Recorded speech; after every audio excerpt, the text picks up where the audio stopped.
Brazilian Jiu-Jitsu wasn't born with the Gracies. The real story, it's far older, more complex, and might shock you. From Japan to Brazil, forgotten masters, hidden techniques, this is the true origins of BJJ that you've never heard before. To understand the birth of BJJ, we need to look at Brazil in the early 1900s. The country was undergoing rapid modernization and economic expansion. There was a significant demand for labor to support the growing agricultural and industrial sectors. To meet this need, the Brazilian government actively encouraged immigration, offering various incentives such as land grants and favorable conditions to attract workers from abroad. In 1908, a pivotal moment occurred: the beginning of the significant Japanese immigration to Brazil. This was spurred by economic and social factors in Japan. The Meiji Restoration, which began in 1868, had led to a rapid modernization and industrialization in Japan. While beneficial in many ways, this transformation caused significant economic hardships for many rural communities. Farmers were displaced, creating a surplus labor force in rural areas. Population growth further exacerbated these pressures. The Japanese government saw resettlement as a solution to these domestic challenges. They actively promoted it by establishing agencies to manage the process and offering financial support for travel and initial settlement costs. These subsidies made the prospect of starting anew in a foreign land more appealing. Additionally, the Japanese government negotiated agreements with host countries like Brazil to ensure favorable conditions for immigrants, often including provisions for land grants and agricultural opportunities. As a result, Japanese communities began to establish themselves in Brazil, particularly in the agricultural sector. These communities brought with them their cultural traditions, including martial arts. This set the stage for the cultural exchange that would prove crucial in the development of Brazilian Jiu-Jitsu. At the heart of our story is Mitsuyo Maeda, a Japanese judoka born in 1878 in the great Amori prefecture of Japan. Maeda grew up during the Meiji era, a time of great transformation in Japan when traditional practices were being modernized. In his early exposure to martial arts, it began in his schooling, where physical education included Jiu-Jitsu, a precursor to Judo. It was here that Maeda discovered his passion for martial arts. Maeda's journey deepened when he joined the Kodokan Judo Institute, founded by Jiro Kano. Kano's approach to traditional jiu-jitsu was revolutionary, emphasizing throws and leverage over brute strength. Under Kano's guidance, Maeda honed his skills and developed a reputation for exceptional technique and indomitable spirit. Maeda earned the nickname Count Kama, which offers insight into his character and reputation. Count suggests respect and higher status, while Kama derived from the Japanese word for knight or warrior. This nickname reflected Maeda's both noble bearing and his martial arts prowess. Through his career, Maeda participated in thousands of matches, often against larger and stronger opponents. These ranged from formal judo competition to no-holds-barred challenge matches against fighters of various styles. Victory conditions often included achieving a decisive throw, a pin, or forcing the opponent to submit by tapping out. This could be accomplished with joint locks or strangulations. His success in these matches showcased his mastery of judo and jiu-jitsu, earning him a reputation as an invincible fighter. In 1914, Maeda arrived to Brazil, marking a pivotal moment in martial arts history. This visit was part of a broader global tour aimed at promoting judo and jiu-jitsu through demonstrations and matches. Maeda's journey to Brazil was influenced by Japan's efforts to create international goodwill and cultural exchange during its modernization period. Maeda's travels took him through various countries, enriching his techniques and exposing him to different combat styles. Each match he participated in was a spectacle, drawing large crowds eager to witness the prowess of a Japanese judoka. These matches were not merely sporting events. They were a blend of demonstration and real combat, where Maeda would face opponents from different martial arts disciplines, adapting and proving the versatility of judo. As a person, Maeda was known for his perseverance and adaptability. He embraced the challenges of fighting in different countries against different styles, always seeking to learn and improve.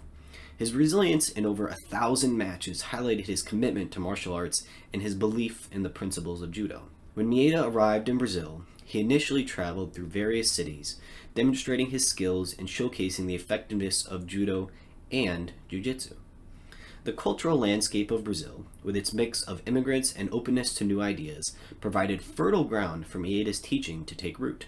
This vibrant cultural exchange made Brazil an ideal environment for Maeda to introduce Japanese martial arts. His demonstrations drew large crowds, captivated by his combat prowess and the novelty of his techniques.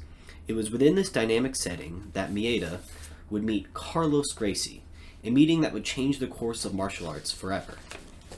As we continue our exploration of BJJ's origins, we'll delve into how Maeda's teachings were adapted and developed by the Gracie family, leading to the creation of what we know today as Brazilian Jiu-Jitsu. We'll examine the key figures and pivotal matches and the evolutionary steps that transformed this martial art into a global phenomenon. In 1917, Maeda decided to settle in Belém, Brazil, where he saw an opportunity to establish a more permanent presence and continue his teachings. Carlos Gracie began to train under Maeda's tutelage in that same year. It is likely that Carlos met Maeda through local demonstrations or seminars, where Maeda showcased his martial arts skills. Impressed by what he saw, Carlos sought out Maeda for formal training. Maeda's instructions emphasized the principles of leverage, balance, and timing, key elements that allowed smaller individuals to defend themselves against larger, stronger opponents. Carlos quickly absorbed these teachings, setting the stage for the evolution of Brazilian Jiu-Jitsu. Understanding the split between Judo and Jiu-Jitsu is essential for appreciating the development of BJJ. Jiro Amori, Maeda's teacher, developed Judo in the late 19th century as a modern martial art and educational system. Emphasizing throws and the principle of maximum efficiency with minimal effort, Judo was more structured with an emphasis on sport and physical education, including a formalized set of techniques and a focus on throws and pins. Jiu-Jitsu, on the other hand, was an older, more diverse collection of martial arts techniques used by the samurai for battlefield combat. Emphasizing both striking and grappling, it included joint locks, strangles, and a variety of other techniques aimed at incapacitating an opponent. Judo, in its evolution, distilled many of these techniques into a more systematized and safe practice suitable for sporting competition. Maeda's influence and the Gracie innovation. Maeda, while a judoka, also had a deep understanding of jiu-jitsu. He passed on a hybrid knowledge of these arts to Carlos Gracie. Carlos Gracie, recognizing the practical application of these techniques in street fights and self-defense situations, common in Brazil, began to modify and refine the system. This adaptation focused heavily on the ground fighting and submission areas, where a smaller, weaker individual could effectively neutralize a larger, stronger opponent. Around the same time, there were other people who were helping to develop this style of martial art in Brazil. Jiro Amori arrived in Brazil in the early 1920s, a time when the country was ripe for cultural exchange and innovation in martial arts.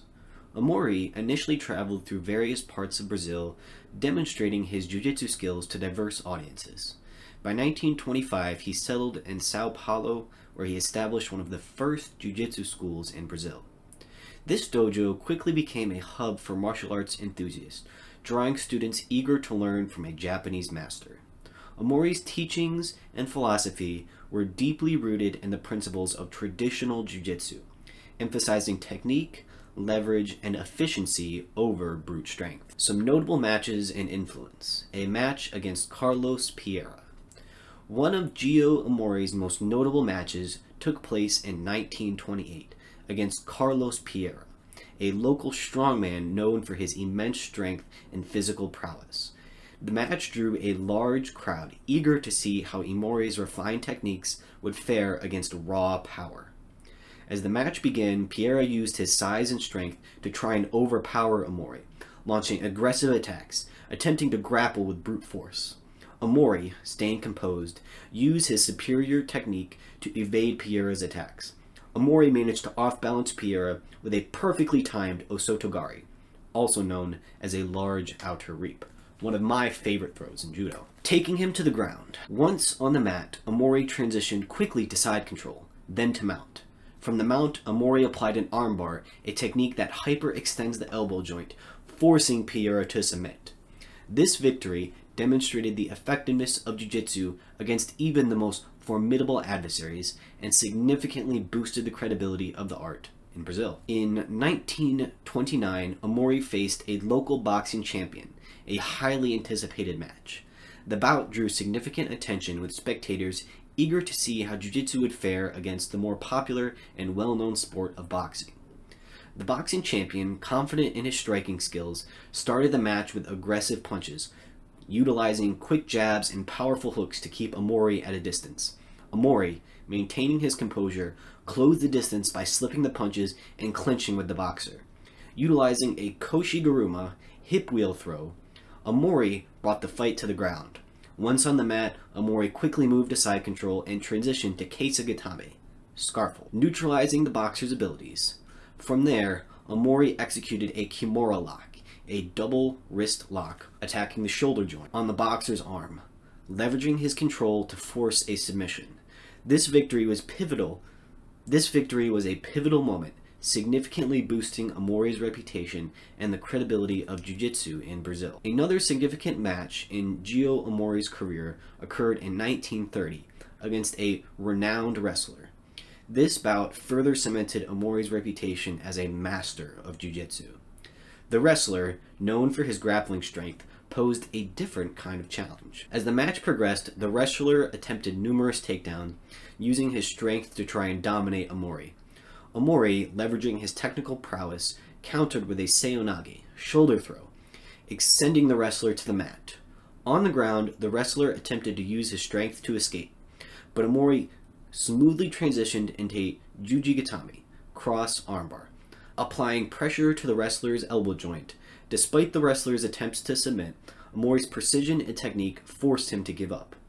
This match highlighted the versatility and effectiveness of jiu-jitsu and helped to popularize the art, laying the groundwork for the development of Brazilian Jiu-Jitsu. Broader context and influence on Brazilian Jiu-Jitsu. Jiro Amori's contributions to Jiu-Jitsu in Brazil were pivotal in the evolution of the art.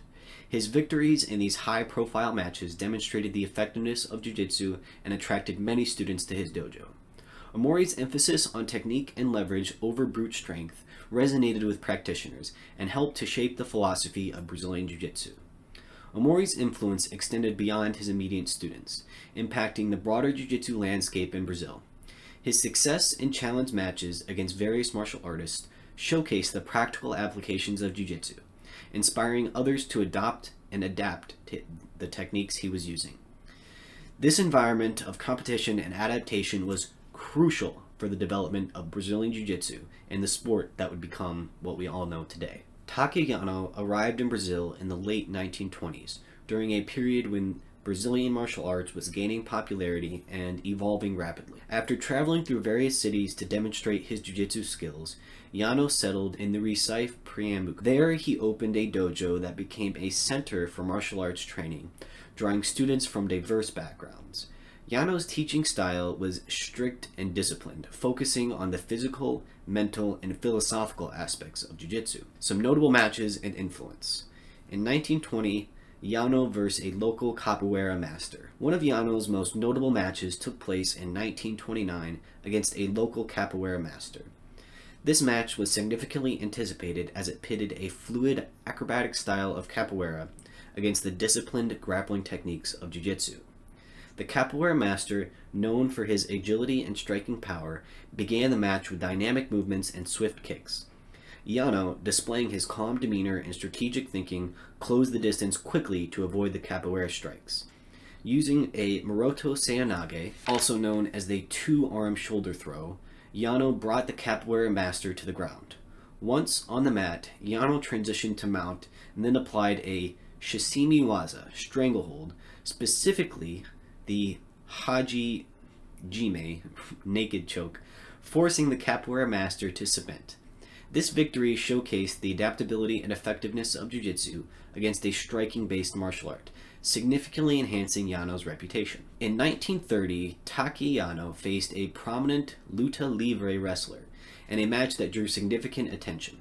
Luta Livre, a form of Brazilian wrestling, was known for its emphasis on grappling and submission, making the match a clash of two grappling arts. The Luta Livre wrestler attempted to overpower Yano with powerful takedowns and ground control techniques. Yano, demonstrating his superior technical skills, countered with a Tani Oshi valley drop, bringing the wrestler down to the mat. On the ground, Yano quickly moved to side control and transitioned to Keisagatame, also known as scarf-hold, neutralizing the wrestler's movements. From there, Yano applied a Urigarame, entangled arm lock, commonly known as the Kimura lock, forcing the wrestler to submit. This match highlighted Yano's ability to adapt his jiu-jitsu techniques to counter different grappling styles, further cementing his influence in the martial arts community. Another significant match in Takayano's career occurred in 1931 when he faced a local boxing champion. The bout drew considerable interest as it pitted the striking skills of boxing against the grappling prowess of jiu-jitsu. The boxing champion, known for his knockout power, started the match with aggressive punches, aiming to keep Yano at a distance. Yano, maintaining his composure, slipped the punches and clenched with the boxer, neutralizing his striking advantage. Utilizing an Ashiguruma leg wheel throw, Yano took the fight to the ground. Once on the mat, Yano transitioned to Ashigurami, a leg entanglement, and secured a heel hook, a devastating submission targeting the knee joint. The boxer, unable to defend against this precise application of pressure, was forced to submit. The victory demonstrated the superiority of jiu-jitsu in neutralizing striking attacks and reinforced Yano's status as a martial arts master. Some broader context and influence on Brazilian jiu-jitsu. Takayano's contribution to jiu-jitsu in Brazil were instrumental in shaping the art's evolution. His victories in high-profile matches demonstrated the practical effectiveness of jiu-jitsu and attracted numerous students to his dojo. Yano's emphasis on technique and leverage and strategic thinking resonated with practitioners and helped refine the philosophy of Brazilian Jiu-Jitsu. Yano's influence extended beyond his immediate students, impacting the broader jiu-jitsu landscape in Brazil. His success in challenge matches against various martial arts showcased the practical applications of jiu-jitsu, inspiring others to adopt and adapt these techniques. The environment of competition adaptation was crucial in the development of what would become Brazilian Jiu-Jitsu. The establishment of the Gracie Academy. In 1925, Carlos Gracie opened up the first Gracie Academy in Rio de Janeiro, known as Academia Gracie de Jiu-Jitsu. This academy marked the beginning of a new era in martial arts in Brazil. Carlos had trained under Mitsuyo Maeda, a Japanese judoka who had settled in Brazil, and was teaching a blend of judo and jiu-jitsu. Maeda's techniques focused on the principles of leverage, balance, and timing, which allowed smaller individuals to defend themselves against larger, stronger opponents. Carlos absorbed these teachings with great enthusiasm and began to develop his own style. The early years at the Gracie Academy were focused on refining and adapting the technique Carlos had learned from Maeda. Carlos believed in the practical application of jiu-jitsu in emphasizing its effectiveness in real-world situations. This philosophy set the Gracie style apart from the more formalized and sport-oriented judo practiced in Japan. Carlos began teaching his younger brothers, including Helio Gracie, who would become a key figure in the evolution of Brazilian Jiu-Jitsu. Some notable matches and influence: Carlos Gracie vs. Nikimi. It was a warm afternoon in 1932 in the bustling city of Rio de Janeiro. The air was filled with significant anticipation as word spread quickly about the impending match that was promised to be a significant event in the world of martial arts. The Gracie Academy, newly established by Carlos Gracie, was beginning to gain a reputation for its unique and effective fighting style, Brazilian Jiu-Jitsu. The challenger was a Japanese judoka named Nikimi, a practitioner of traditional judo, trained in the rigorous, disciplined methods of Jiro Kano's martial art. The match was set to take place in the modest but spacious dojo, part of the Gracie Academy. The wooded floors were polished to a gleam. The walls were adorned with Japanese calligraphy and photographs of martial arts legends, including Mitsuyo Maeda, who had brought judo to Brazil and trained Carlos Gracie. This environment was a blend of Brazilian and Japanese cultures, symbolizing the fusion of techniques that would be tested today. Carlos Gracie, dressed in a white gi with a black belt, exuded confidence. He had a lean, muscular build, his physique a testament to the years of rigorous training and dedication. His eyes, sharp and focused, reflecting a calm yet intense determination. Carlos was known for his strategic mind and his ability to remain composed under pressure, traits that made him a formidable opponent. Nikimi, on the other hand, was a compact and powerful figure. His black gi contrasted sharply with Carlos's white one, symbolizing the clash of styles and cultures that was about to unfold. Nikimi's movements were precise and measured, his demeanor one of discipline focused. As a judoka, he was well versed in the throws and grappling techniques and approached the match with a sense of honor and pride in representing his martial art. Spectators gathered around the mat. Local Brazilians, students of the Gracie Academy, and a few Japanese expats. The room was filled with a palpable sense of excitement and curiosity. Conversations buzzed with speculations about how the match would unfold. Would the Brazilian adaptations of Jiu-Jitsu prove superior, or would traditional Japanese Judo prevail? The air was thick with anticipation as the match was about to begin. Both fighters bowed to each other, a gesture of respect and acknowledgement of the skill and dedication each brought to the mat. The referee, standing at the edge of the mat, signaled for the match to commence. The initial moments of the match were tense, both fighters cautiously sizing each other up. Carlos adopted a low stance, his body coiled like a spring, ready to react. Nikimi moved with deliberate steps, his eyes locked on Carlos, searching for an opening. Nikimi was the first to strike, lunging forward with a swift grip on Carlos's gi. He attempted a traditional judo throw, aiming to unbalance Carlos and bring him to the ground. With an osotogari, major outer reap, Carlos, anticipating this move, responded with fluid precision.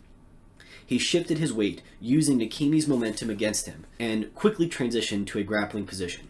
As Nikimi committed to the throw, Carlos executed a deft counter move, slipping into a Taniyotoshi valley drop, causing Nikimi to stumble and lose balance. Once on the ground, the dynamics changed dramatically. Nikimi, more accustomed to stand-up techniques, found himself at a disadvantage. Carlos thrived in this environment. He maneuvered with ease, using his legs to entangle Nikimi and secure a dominant position. The crowd watched in awe as Carlos applied his guard, his legs wrapping around Nikimi, controlling his movements and nullifying his attempts to escape.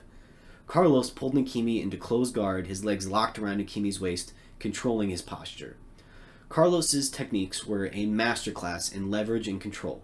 He maintained a firm grip on Nikimi's gi, constantly adjusting his position and maintaining the upper hand. Nikimi struggled to break free, his movements becoming increasingly desperate as he realized the extent of Carlos's control. With swift movement, Carlos transitioned to a butterfly guard, using his legs to elevate Nikimi and create space. He then moved into a sweeping motion, executing a beautiful butterfly sweep, which flipped Nikimi onto his back.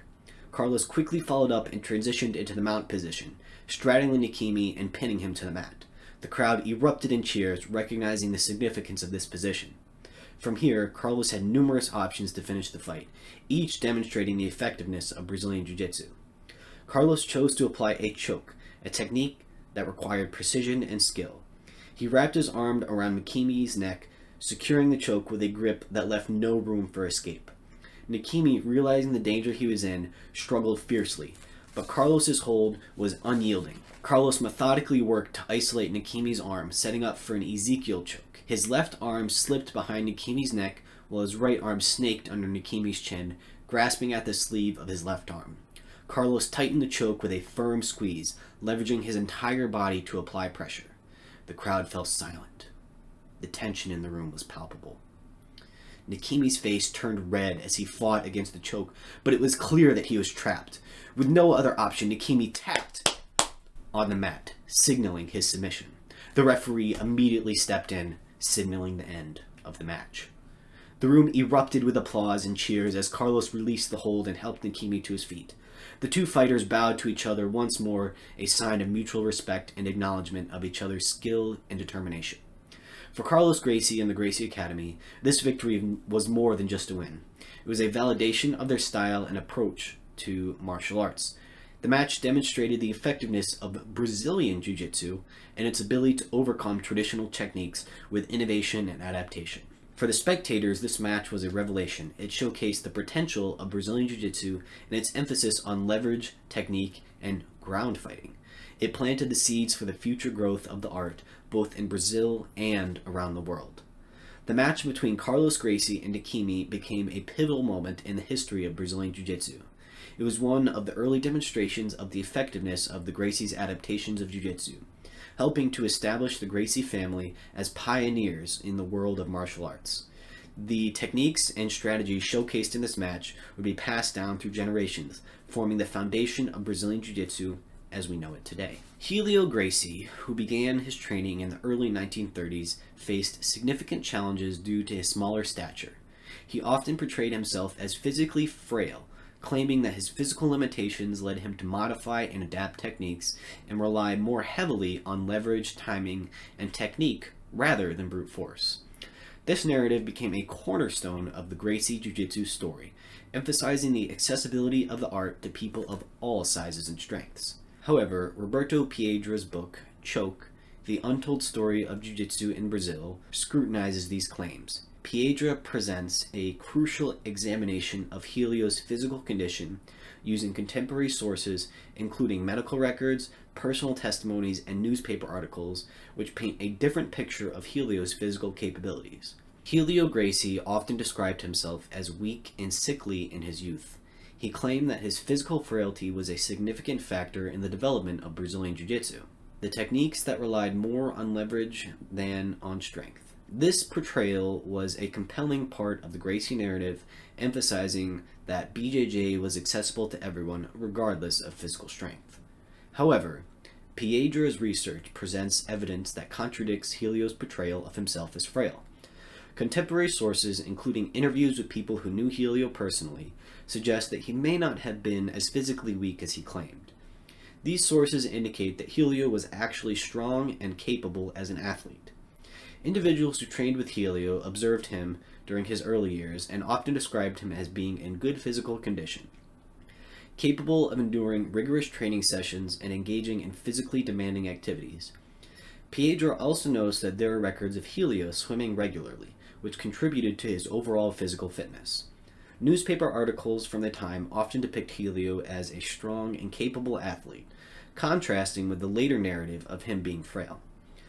Articles covering his public demonstrations and matches highlight his physical prowess and stamina, showcasing his strength and endurance. The book includes testimonies from individuals who interacted with Helio, providing first-hand accounts of his physical abilities. These testimonies often described Helio as being in good physical shape, capable of performing impressive feats of strength and endurance. This further disputes the notion that he was weak and had to rely solely on technique. Despite the debate over his physical conditions, Helio's contribution to Brazilian Jiu-Jitsu were significant and lasting. Due to his smaller stature, Helio focused on adapting techniques that he learned from his brother Carlos and Mitsuyo Maeda to suit his physical limitations. This led to several key innovations that would define Brazilian Jiu-Jitsu. One of Helio's major contributions was the emphasis on the guard position. In traditional Japanese Jiu-Jitsu and Judo, the guard was not a primary position. Helio developed and refined techniques from the guard, where a practitioner on their back uses their legs to control and attack an opponent. This position became a cornerstone of BJJ, allowing smaller practitioners to neutralize larger opponents. Helio also refined the use of leverage over strength. Where these principles were already present in Judo and Jiu-Jitsu, Helio's adaptation made them more pronounced and effective for his style. His techniques maximized the use of leverage, making it possible for smaller, weaker individuals to control and submit larger, stronger opponents. This principle is now fundamental to BJJ. Additionally, Helio emphasized the efficiency of movement, focusing on minimal effort for maximum effect. This focus on efficiency made BJJ techniques more accessible and practical for practitioners of all sizes and physical conditions. For example, while Helio did not invent techniques like the triangle choke, he refined their application and incorporated them into his system, ensuring that they could be executed with precision and minimal exertion. Helio, not only the technical innovator, but was also a passionate teacher. He played a crucial role in planting the seeds for BJJ's growth within his family, the local community, and eventually the world. He trained his younger brothers and later his sons, who became some of the most influential figures in BJJ. His emphasis on practical, effective techniques ensured that his family members became skilled practitioners and ambassadors of the art. The narrative of Helio's physical frailty began in Brazil and was perpetuated over the years as a powerful marketing tool for Brazilian Jiu-Jitsu. By portraying BJJ as an art that allowed a smaller, weaker person to overcome a stronger, larger opponent, the Gracie family could attract a wider audience. The narrative made BJJ appealing to those who might have felt disadvantaged in other martial arts. The idea that Helio had developed a unique system out of necessity due to his frail health made the art seem more innovative and practical. The story served several purposes. It highlighted the effectiveness of Brazilian Jiu-Jitsu, demonstrated its accessibility, and positioned the Gracie family as innovators who had created a practical and effective system. The narrative was not only compelling as a personal story, but also a strategic move to promote both their art in Brazil and later in the United States. It became clear that Helio's physical condition was not as frail as he claimed, and his rigorous training regimen and public demonstrations showcased his strength and endurance.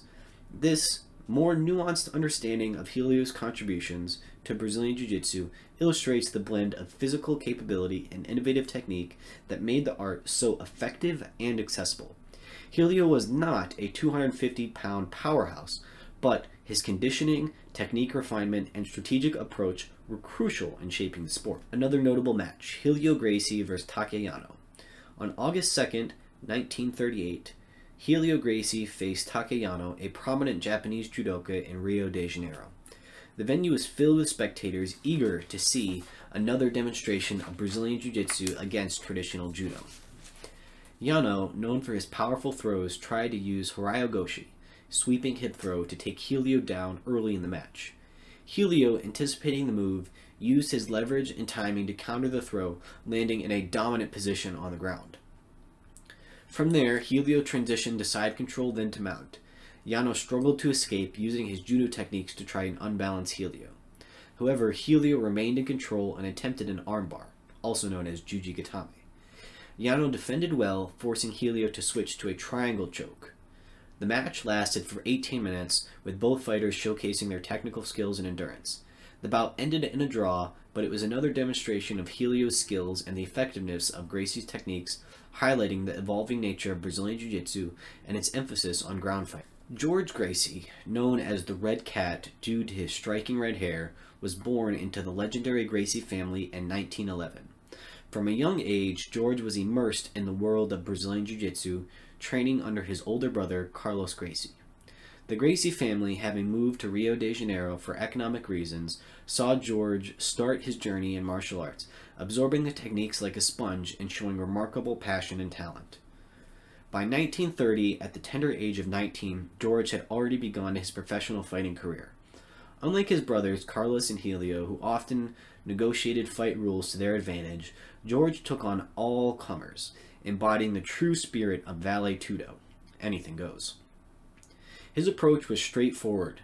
Face any challenge head-on, whether it was a no-gi grappling match, classic judo, or a brutal Vale Tudo bout. One of George's most significant matches took place on December 3rd, 1931. He faced Mario Alexio in a Vale Tudo bout, a Brazilian fighter who had opened his Jiu-Jitsu Academy before Mitsuyo Maeda, the Japanese judoka who taught Carlos Gracie. The fight was intense, showing George's aggressive and offensive style. In the second round, George executed a flawless armlock, securing a decisive victory.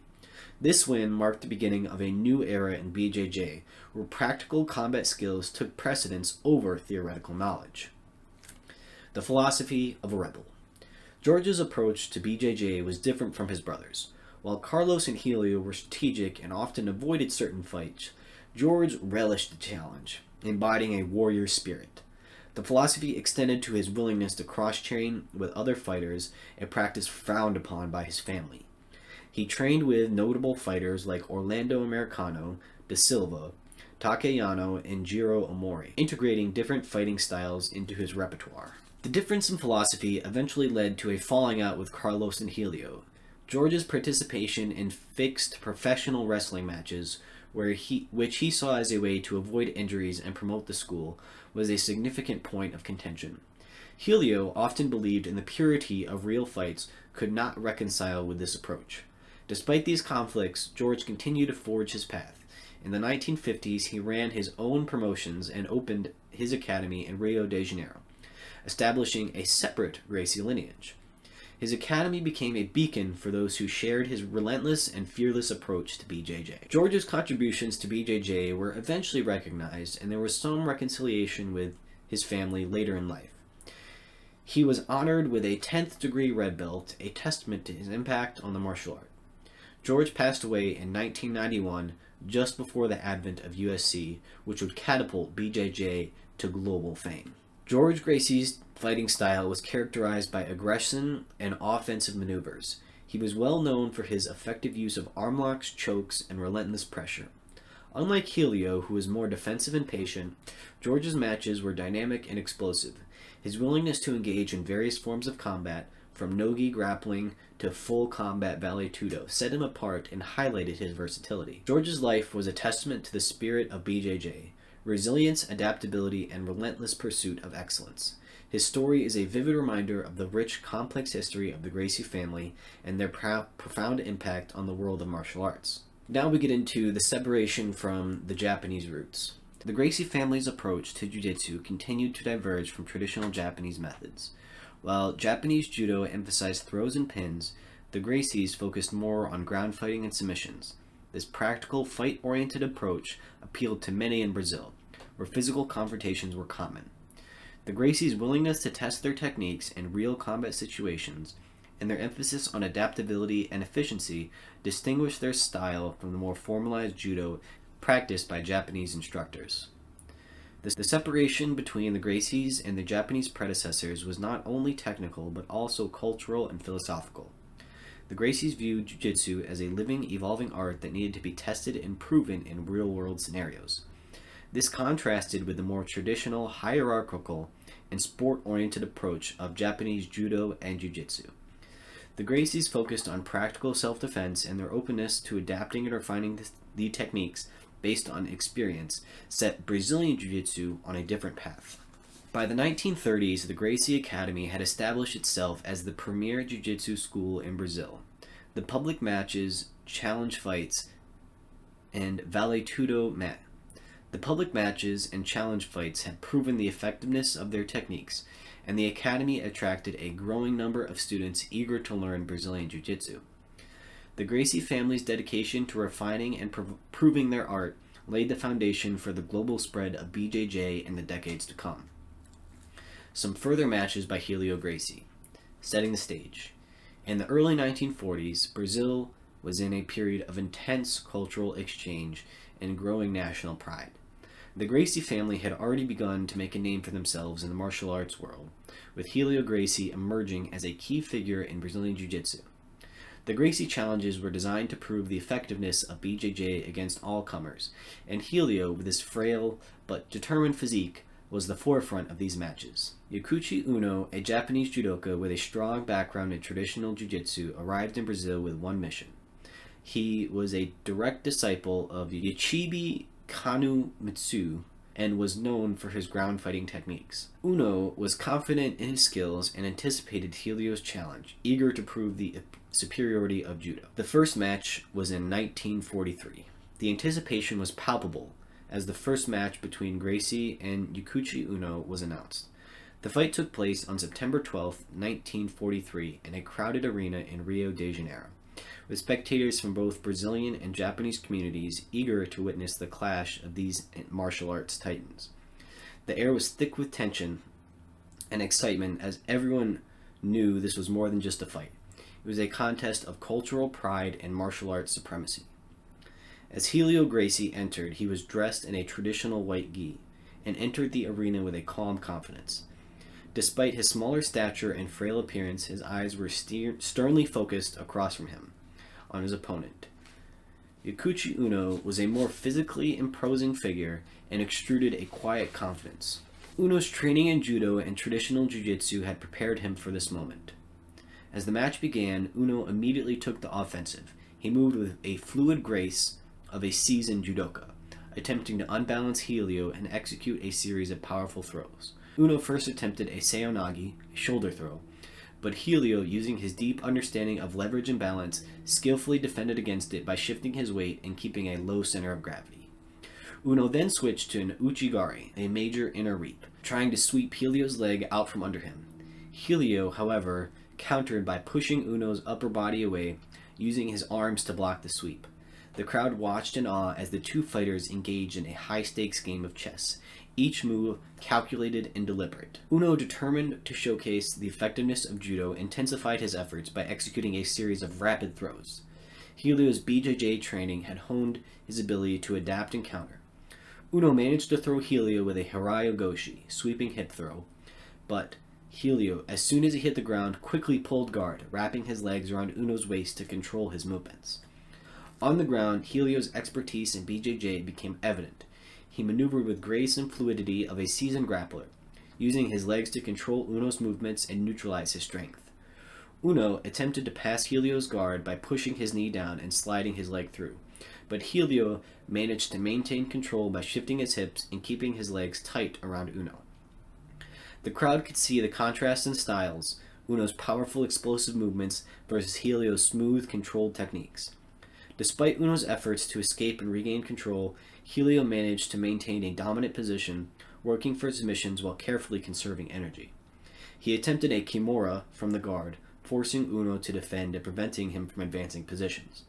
The match was a grueling test of endurance and skill, with neither fighter willing to give an inch. The atmosphere in the arena was electric, with spectators on the edge of their seats witnessing a battle that transcended mere sport. As the match progressed, it became clear that neither fighter would easily overcome the other. Helio's ability to neutralize Uno's throws and control the fight on the ground frustrated the Japanese judoka. The grueling battle continued, each fighter demonstrating incredible resilience and determination. The match ultimately ended in draw after about 30 minutes, with neither Helio nor Uno able to secure a decisive victory. The crowd erupted in applause, recognizing the skill and tenacity displayed by both fighters. While the result was inconclusive, the fight had showcased the effectiveness of BJJ against a highly skilled judoka, further cementing Helio's reputation in the growing legacy of the Gracie family. The draw in their first encounter only fueled the rivalry between Helio Gracie and Yukio Uno. A rematch was eagerly anticipated by both fighters and the public. The second match was set to be another epic confrontation, with both fighters determined to prove their dominance. Once again, the fighters entered the arena. Helio and Uno entered the arena with a renewed determination. The previous match had taught them valuable lessons about each other's strengths and weaknesses. Helio, ever the strategist, had refined his techniques, while Uno was determined to adapt and overcome Helio's defenses. The rematch began with the same intensity as the first. Uno, leveraging his judo skills, aimed to take Helio down with a series of powerful throws. He tried another seonagi, but Helio defended effectively, keeping his balance and countering with a sweep to bring Uno to the ground.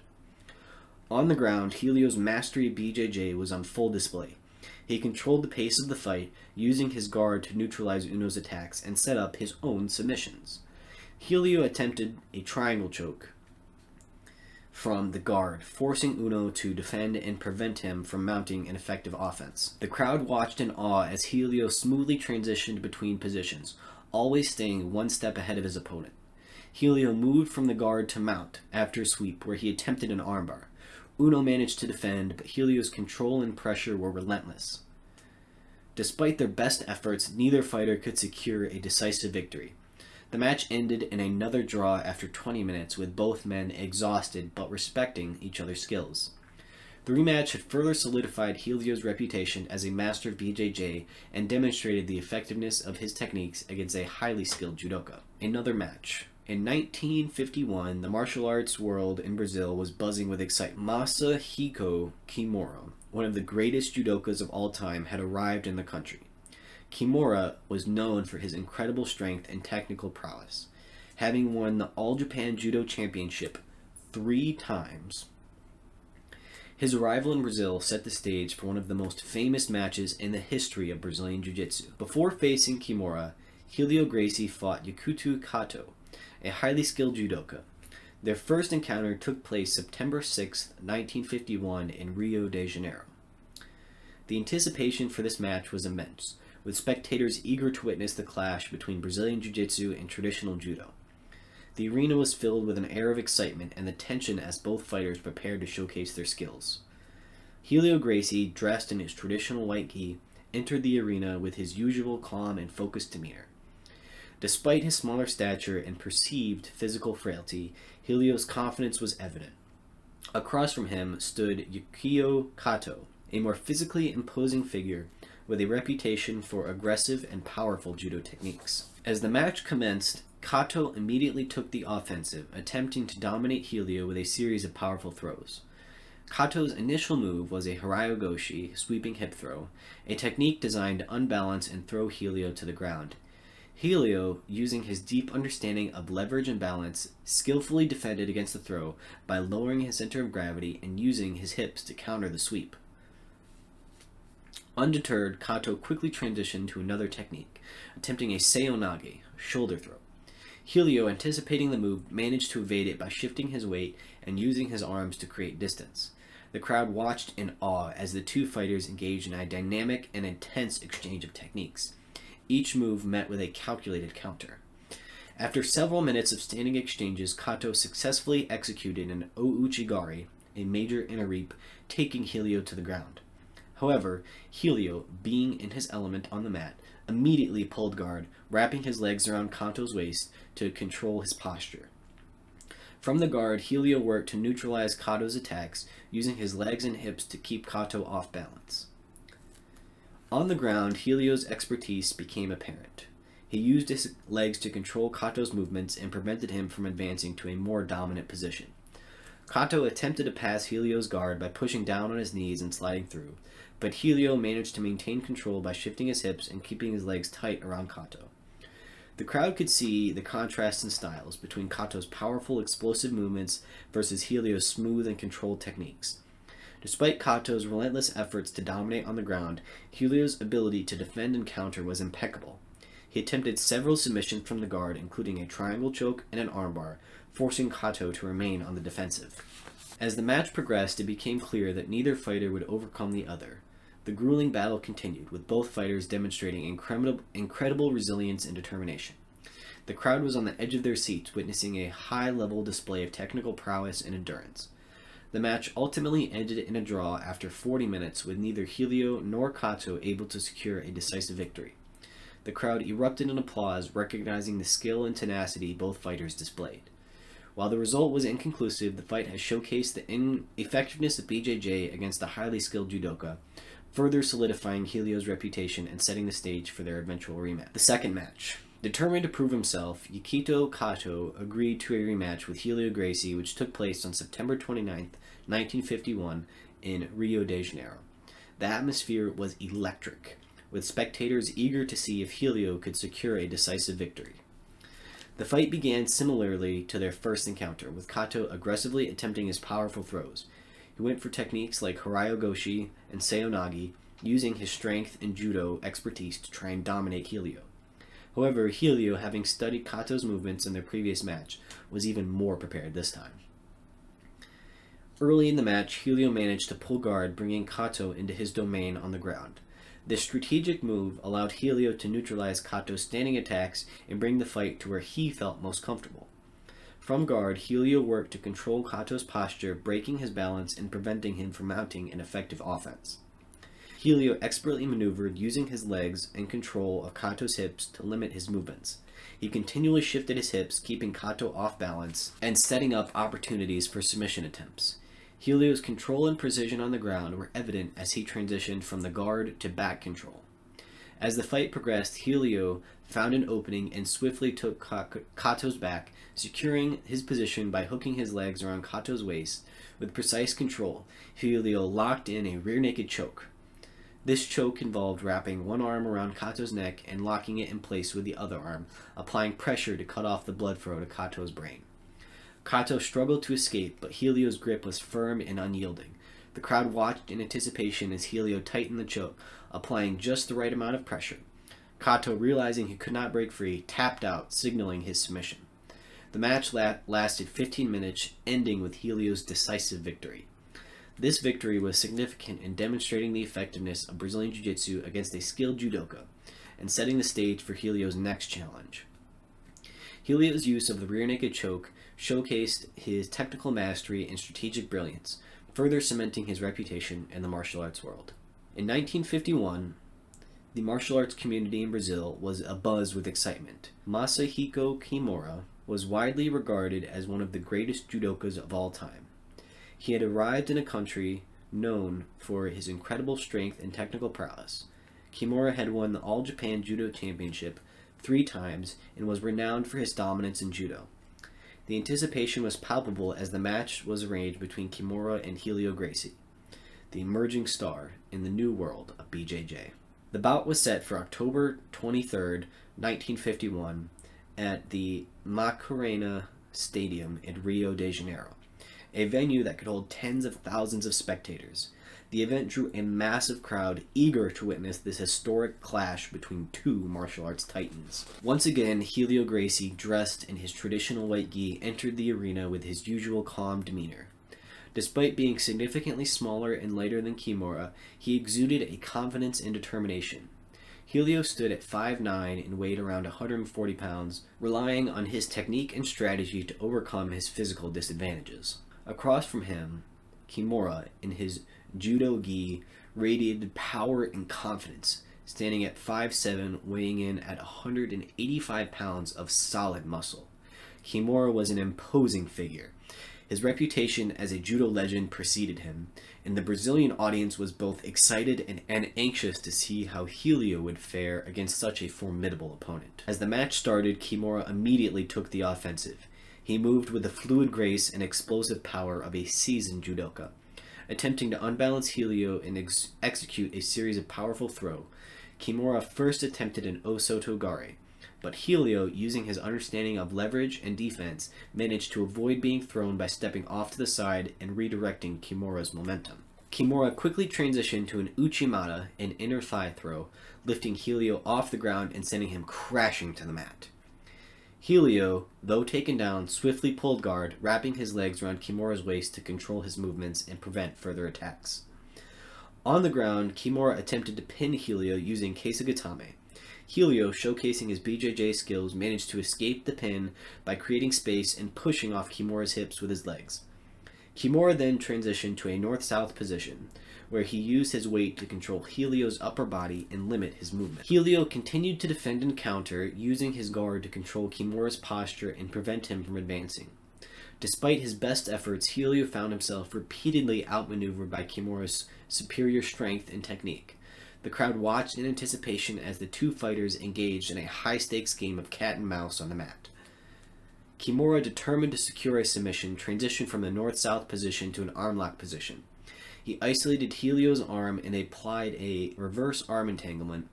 The technique involves entrapping the opponent's arm behind their back and applying pressure to the shoulder joint lock, causing immense pain and potential injury. Despite Helio's best efforts to defend, Kimura's strength and precise application of the technique left Helio with no choice but to submit. The match lasted 13 minutes, ending with Kimura's clear and decisive victory. The technique used to secure his victory became famously known as the Kimura lock, named in honor of the judoka's demonstration of its effectiveness in his match. In the aftermath, the match between Helio Gracie and Kimura was more than just a physical contest. It was a symbolic battle of martial arts philosophy and cultural pride. Kimura's victory showcased the technical prowess and effectiveness of judo, while Helio's performance highlighted the resilience and strategic brilliance of Brazilian Jiu-Jitsu. The encounter further solidified the Gracie family's reputation in the martial arts world and underscored the importance of continuous learning and adaptation. Helio's willingness to face such a formidable opponent, despite the odds, exemplified the spirit of martial arts and the relentless pursuit of excellence. The match left a lasting legacy, inspiring future generations of martial artists, contributing to the evolution and global spread of Brazilian Jiu-Jitsu. The Gracie challenges were pivotal in shaping the legacy of Brazilian Jiu-Jitsu and establishing the Gracie family's dominance in the world of martial arts. These open challenges, initiated by Carlos and Helio Gracie, invited practitioners of various martial arts to test their skills against the Gracies in no-holds-barred matches. These matches were not merely about victory, they were a strategic showcase designed to prove the superiority of BJJ. In the 1920s and the 1930s, the Gracie family engaged in numerous public matches, each one drawing larger and more enthusiastic crowds. The Gracies defended opponents from a diverse martial arts background such as Judo, Latte Louvre, and Capoeira. Each victory was meticulously publicized, helping cement the reputation of BJJ as an effective and superior martial art. During this period, the Gracies began to distinguish their lifestyle from traditional Japanese Judo and Jiu-Jitsu. While the Japanese methods emphasized throws and pins, the Gracies focused on ground fighting and submissions. The practical approach resonated with the Brazilian public, who were captivated by the Gracies family's ability to overcome larger and stronger opponents through technique and leverage. As the Gracie family continued to dominate in these challenge matches, the need for a structured system of progression in BJJ became evident. The belt system in Brazilian Jiu-Jitsu began to take form. Initially influenced by Judo's ranking structure, in the 1940s, Helio and Carlos Gracie started awarding colored belts to signify the different levels of proficiency. The early belt system included only a few colors, primarily white, blue, and purple, representing the journey from beginner to advanced practitioner. The implementation of the belt system was crucial for several reasons. First, it provided a clear framework for students to understand their progress and set goals. As BJJ grew in popularity and the number of students increased, it made it essential to have a standardized way to measure skill and knowledge.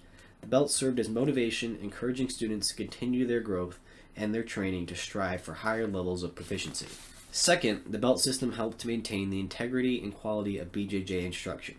As the Gracie family opened more academies and trained more instructors, it was important to ensure that the teachings remained consistent. The belt system allowed instructors to follow a standard curriculum, ensuring that students received a comprehensive training and developed a deep understanding of BJJ techniques and principles. By the late 1960s and early 1970s, BJJ had firmly taken root in Brazil.